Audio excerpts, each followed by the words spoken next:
Hey everyone, let's talk about one of the greatest unsolved mysteries of the 20th century, the disappearance of Amelia Earhart.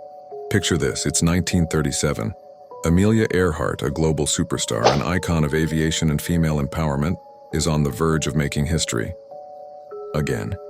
She's attempting to be the first woman to circumnavigate the globe. She and her navigator, Fred Noonan, had already completed over 22,000 miles of their epic journey. They had just one leg left over the vast, empty Pacific Ocean before reaching the United States. Their next stop was a tiny speck of land called Howland Island. On July 2nd, they took off from New Guinea and flew into history and into mystery. So what are the facts we actually know?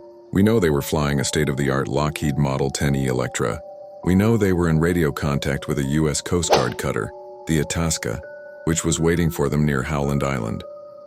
The Itasca heard Earhart's transmissions. She reported they were running low on fuel and couldn't see the island.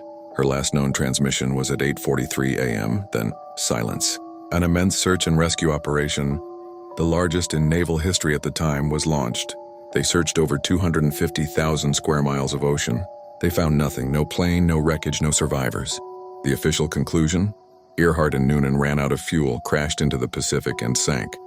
But that's where the facts end and the fiction, the speculation, begins. The official story just doesn't sit right with a lot of people. How could they just vanish without a trace? This is where the conspiracy theories get really wild. One of the most popular theories is the castaway theory. This one suggests they didn't crash in the deep ocean, but instead crash-landed on a remote, uninhabited atoll, then called Gardner Island, now known as Nikumaroro. Expeditions to the island have found artifacts that could be linked to Earhart and Noonan. Fragments of a shoe, pieces of aluminum sheeting, even a jar of freckle cream, which Amelia was known to use. Some believe they survived as castaways for weeks, maybe even months, before eventually succumbing to the elements. Then there's the spy theory, which sounds like something straight out of a Hollywood movie.